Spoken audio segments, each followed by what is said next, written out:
وَأَقَامَ الصَّلَاةَ وَآتَى الزَّكَاةَ، کہ نماز قائم کرے اور زکوٰۃ دے۔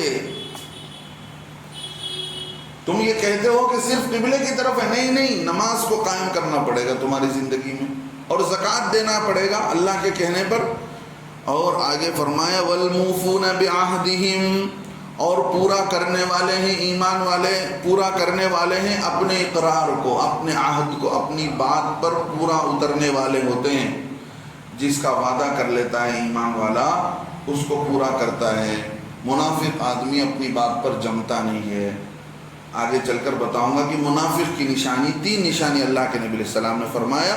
یہاں اللہ فرماتے ہیں اور پورا کرنے والے اپنے اقرار کو، جب وہ اپنا اقرار طے کر لیتے ہیں، عہد کر لیتے ہیں، اذا عاہدوا، والصابرین فی البأساء والضراء، اور ایمان والے کیسے ہیں؟ ایمان والے صبر کرنے والے ہیں سختی میں، سختی کا زمانہ آیا، ہر پریشان حال ہے آدمی، اس میں بھی صبر کر رہا ہے۔ والضراء، اور تکلیف کے زمانے میں، مال کی تکلیف آ گئی، کھانے پینے کی تکلیف آ گئی، بیماریاں آ گئی، ہر حال میں صبر کر رہا ہے، جمع ہوا ہے ایمان پر۔ وحین البأس، اور لڑائی کے وقت میں، لڑائی کے وقت میں پچھلے زمانے میں ایسا ہوتا تھا، لوگ، اصل جنگ وہی تھا، اصل جنگ جو تھا طاقت آزمائی جو ہوتی تھی۔ آج کیا ہے؟ جس کے پاس پیسہ ہے، جس کے پاس ایٹم پلانٹ ہے، ایٹمی پلانٹ ہے، اس کا سکہ چلتا ہے۔ ہاں، کمزوروں پر حملہ کر رہے ہیں، یہ تھوڑی برابری ہونا چاہیے نا، کہ آدمی ادھر لڑ رہا ہے تو ادھر بھی ان کے پاس بھی طاقت ہو، ان کے پاس بھی مال ہو، ان کے پاس بھی ایٹمی پلانٹ ہو، پھر ادھر بھی ہو، دونوں برابر کی لڑائی ہو۔ ایک طرف ساری دشمن طاقتیں ایک کو ساتھ دے رہے ہیں، دیکھ لیجئے زندہ مثال اسرائیل کی ہے، ساری دشمن طاقتیں ساتھ دے رہے ہیں اسرائیل کو، اور مظلوم کو مار رہے ہیں۔ جن کے پاس کچھ ہے نہیں ان کو مار کر کیا فائدہ ہے؟ جن کے پاس ہے ان سے لڑائی ہونی چاہیے، بچوں کو مار کر، عورتوں کو مار کر، جو لوگ ہسپتالوں میں مریض ہیں ان پر بم گرا کر یہ سب ہو رہا ہے۔ تو اللہ فرماتے لڑائی کے وقت میں پچھلے زمانے میں یہ ہوتا تھا کہ لڑتے ہوئے دشمن کی وار ہو جاتی تھی، کسی مسلمان کا ہاتھ کٹ گیا، کسی کی گردن کٹ گئی۔ جو لڑائی کے وقت میں جو تکلیف ہوتی ہے اللہ فرماتے اس میں بھی جمع رہے، تو یہ اصل نیکی ہے۔ یہ اصل نیکی نہیں ہے صرف تم مشرق کی طرف قبلہ منہ کر کے نماز پڑھ لو، اللہ تعالیٰ ہر جگہ ہے، جدھر بھی تم منہ کرو گے ادھر اللہ تعالیٰ موجود ہیں، لہذا تمہارے یہ اعمال اور اخلاق ہی دیکھیں گے اللہ تعالیٰ ایمان لانے کے بعد کہ کون کتنا ایمان پر جمع ہوا ہے۔ اس کے نشانی آدمی کے ایمان اور اخلاق سے ہی معلوم ہوتا ہے، صرف کہہ لینے سے بات نہیں معلوم، صرف زبانی طور پر کہہ دینے سے کچھ نہیں ہوتا، سمجھ رہے ہیں؟ اللہ فرماتے ہیں اولئک الذین صدقوا واولئک هم المتقون۔ اب اللہ تعالیٰ ان لوگوں کے بارے میں فرماتے ہیں کہ صرف قبلے کی طرف رخ کر لینے سے تم یہودی ہو کر، تم نصارہ ہو کر تم کامیاب ہونے والے نہیں ہو۔ اصل ایمان ہے، اصل اخلاق ہے، اصل یقین اور صحیح عقیدہ ہونا چاہیے، صحیح عقیدہ ہونا چاہیے۔ مسلمان کا عقیدہ صحیح ہو، اللہ کو لے کر، نبیوں کو لے کر، فرشتوں کو لے کر، دل کے اندر، دماغ کے اندر خیالات بہت صحیح ہونا چاہیے، تبھی جا کر اس کا ایمان صحیح ہوگا۔ ایک آدمی کو اللہ پر اور رسول پر جیسے خیال ہونا چاہیے، جیسا عقیدہ ہونا چاہیے، وہ نہیں ہے، آدمی کی نماز بھی قبول نہیں ہوگی، کوئی عبادت قبول نہیں ہوگی۔ اللہ فرماتے ہیں جو یہ سارے کام کرنے والے ہیں، نماز ادا کرنے والے، زکوٰۃ دینے والے اور روزہ رکھنے والے، یہ سارے کام، اولئک الذین صدقوا، یہی لوگ سچے ہیں، واولئک هم المتقون، یہی لوگ تقوی پرہیزگار کرنے والے ہیں، یعنی جن لوگوں کے اندر ایمان ہے، اخلاق ہے، اعمال ہیں، اللہ کو یہی لوگ پسند ہیں، اور انہی لوگوں کو ہم کامیاب کریں گے، یہی لوگ اللہ کے نزدیک پاکیزہ سمجھے جائیں گے۔ اب جو ہے ایمان کے بعد اللہ رب العزت نے صدقے کو بیان فرمایا۔ صدقے کے متعلق اللہ کے نبی صلی اللہ علیہ وسلم فرماتے ہیں افضل صدقہ یہ ہے کہ آدمی اپنی صحت کے زمانے میں اور مال کی محبت کی حالت میں دے. سمجھ رہے ہیں؟ مال کی محبت کی حالت یہ ہے کہ آدمی چاہتا ہے کہ اور مال بڑھ جائے. مال بڑھ جانے کا آدمی دل کرتا ہے، اس وقت میں اٹھا کر دینا یہ بہتر صدقہ ہے. صحت کے زمانے میں دینا یہ بہتر صدقہ ہے. بیمار ہے، مر رہا ہے، معلوم ہے گر جائے گی گاڑی، وکٹ گرنے والا ہے، ہاں، ایسے موقع پر اٹھا کر خرچ کر رہا ہے تو اس کا کچھ وہ ثواب تو مل جائے گا، لیکن افضل صدقہ، بہتر صدقہ. اب یتیم اور مسکین کو اللہ کے نبی صلی اللہ علیہ وسلم نے، حدیث شریف میں آتا ہے، بچہ ہو کہ بچی، یتیم کہتے ہیں کب تک، سن لو، یتیم کب تک کہیں گے؟ یتیم آدمی اس وقت تک ہوتا ہے جب تک کہ بچہ یا بچی بالغ نہ ہو. اگر بچہ بالغ ہو جاتا ہے تو اس بچے کو یتیم بچہ نہیں کہیں گے. بچی بالغ ہو جاتی ہے تو وہ بچی یتیم، اس لیے کہ خود پیر پر کھڑا ہو گیا، کچھ بھی کر سکتا ہے، کما سکتا ہے، آگے بڑھ سکتا ہے. مسکین کون ہے؟ اللہ کے رب العزت نے بتایا کہ مسکین پر مال خرچ کرتا ہے. کھانے پینے کے لیے جس کے پاس تکلیف نہ ہو، بغیر تکلیف کے جس کے لیے کھانا پینا سہولت کے ساتھ ہو جاتا ہے، تو یہ آدمی مسکین نہیں ہے. ایسا آدمی لوگوں کے پاس گھر ہوتا ہے. آج کل لوگ پیسہ مانگتے ہیں، ان کے پاس خاص گھر ہوتا ہے، کھانے کے لیے کھانا ہوتا ہے، ضرورت کے سامان ہوتے ہیں، پہننے کے لیے کپڑے بھی ہوتے ہیں، لیکن پھر بھی ان کے پاس بینک بیلنس نہیں ہوتا تو وہ اپنے کو کیا سمجھتے ہیں؟ غریب سمجھ کر لوگوں سے مانگتے رہتے ہیں. ہم بھی ان کو غریب سمجھ کر زکوٰۃ دیتے رہتے ہیں. جاننا چاہیے کہ واقعتاً یہ صدقے کے مستحق ہیں کہ نہیں ہیں.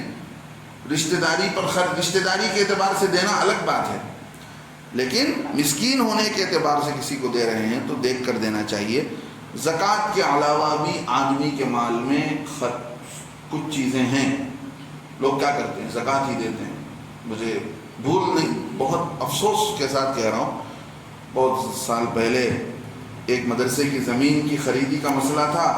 ایک نیک دل والے، اللہ نے ان کو بہت دے رکھا ہے، گئے تو بمشکل پوری بات سننے کے بعد انہوں نے 500 روپے اٹھا کر دیا. آج سے 12 سال پہلے کہا کہ یہ زکوٰۃ کا ہے. زکوٰۃ کے پیسے سے نہ مسجد نہ مدرسے کے لیے زمین خرید سکتے ہیں، نہ اس پیسے سے مسجد مدرسے کی عمارت بنا سکتے ہیں.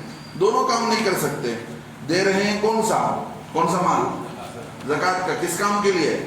مدرسے کی زمین کی خریدی کے لیے. ایسی کنجوسی ہوتی ہے لوگوں کو. تو بتایا یہی جا رہا ہے کہ صرف زکوٰۃ ہی، آدمی کے مال میں صرف زکوٰۃ ہی کا حق نہیں ہے، زکوٰۃ کے علاوہ دوسرا بھی حق ہے.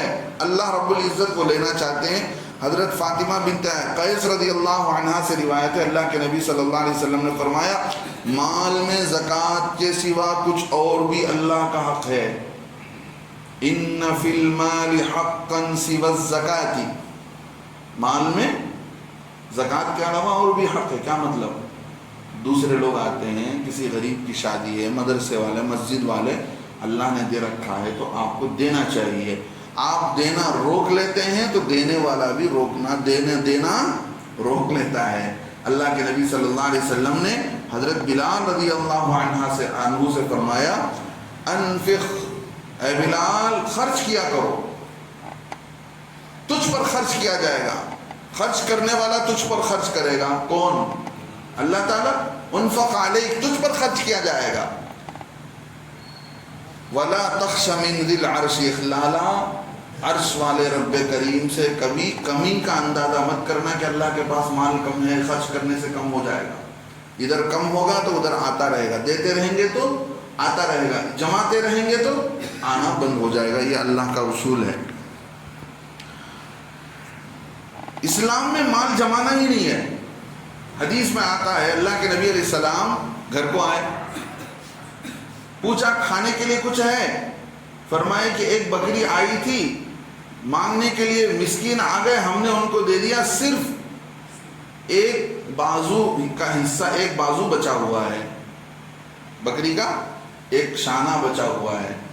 اللہ کے نبی علیہ السلام نے کیا جواب دیا معلوم ہے؟ وہ جواب قیامت تک آنے والے لوگوں کے. اللہ کے نبی نے فرمایا صرف اس شانے کے گوشت کے علاوہ پورا بچا ہوا ہے. کیا مطلب؟ اس کا بدل ہمیں آخرت میں ملنے والا ہے. اب جو ہے وہ اس کو کھا لیں گے تو وہ بدلہ ملے گا نہیں. پورا اسٹور ہو چکا ہے آخرت میں. ہمارا اسٹوریج کیا ہے؟ ہمارا اسٹوریج فریج ہے. فریج میں اسٹور ہو گیا تو اسٹور ہے، دے دیے تو وہ چلا گیا. نہیں، اسلام اور اللہ اور اس کے رسول میں اسٹوریج وہی ہے جو آخرت کے لیے اسٹور ہو گیا. اب اللہ کے نبی علیہ السلام نے فرمایا آدمی کے مال میں زکوٰۃ کے علاوہ بھی حق ہے. اس کے بعد اللہ کے نبی علیہ السلام نے یہ آیت پڑھ کر بیان فرمایا. اللہ کے نبی علیہ السلام یہاں تک فرماتے ایک آدمی گھوڑے پر سوار ہو کر آتا ہے اور آ کر وہ مانگتا ہے تب بھی دیا کرو. اس کا مطلب آج کے زمانے کے اعتبار سے یہ سمجھا جائے گا اگر کوئی آدمی ٹو ویلر میں آ کر ٹو ویلر کھڑا کے مانگ رہا ہے تو یہ نہیں سوچنا کہ بھئی آدمی ٹو ویلر ہے تو اس کے پاس کیا کمی ہے. دیکھنے میں تو ٹو ویلر ہے، ہو سکتا ہے اس میں 50 روپے کا پیٹرول بھی ہو، لیکن کیا پتا اس کے گھر میں کچھ نہیں ہو کھانے کے لیے. تو جیسے گھوڑے پر سوار ہو کر ایک آدمی مال پوچھ رہا ہے، اللہ کے نبی علیہ السلام نے فرمایا اسے بھی دو. تو آج کے اعتبار سے گھوڑا نہیں ہے، کوئی گاڑی میں آ کر اتر کر مال پوچھ رہا ہے تو دے دینا چاہیے. اللہ کے نبی علیہ السلام فرماتے حدیث میں آیا رشتہ داروں کو دینے کے بارے میں کہ رشتہ داروں کو مسکین کو دینا کوہرا ثواب ہے. ایک ثواب ملتا ہے جو محتاج ہے ضرورت مند ہے اس کو دینا. اگر وہ مسکین محتاج رشتہ دار ہے تو اس کو دینے کا ڈبل ثواب، ایک ثواب دینے کا، دوسرا رشتہ داری کو باقی رکھنے کے اعتبار سے آپ جو دے رہے ہیں ڈبل ثواب ملتا ہے. ایسے ہی جہاں پر مدرسے میں بچے پڑھ رہے ہیں، قرآن کی صحیح تعلیم ہو رہی ہے، اگر آپ وہاں دے رہے ہیں تو بھی آپ کو ڈبل ثواب ملتا ہے.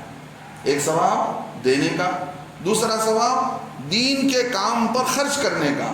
قرآن کی تعلیم پر، ضرورت مند بچوں پر خرچ کرنے میں، قرآن پڑھنے والے بچوں پر خرچ کرنے میں آپ کا مال لگ رہا ہے تو آپ کو اس کا بھی الگ سے اجر ملنے والا ہے.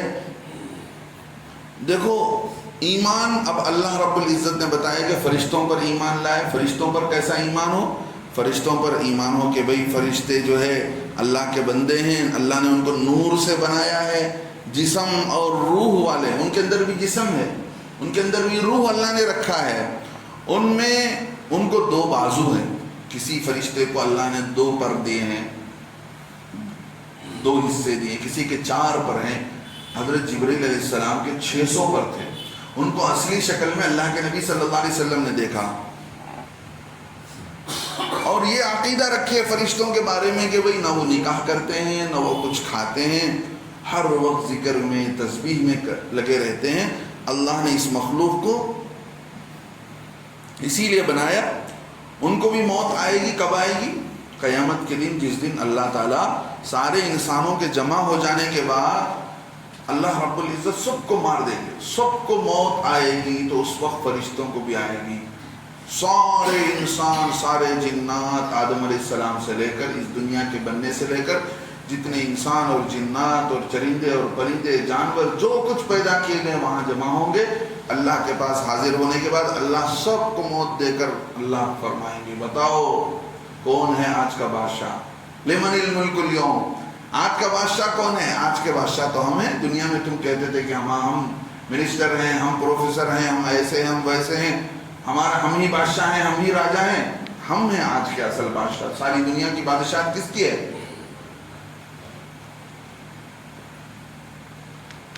ایک اللہ کی بادشاہت ہے.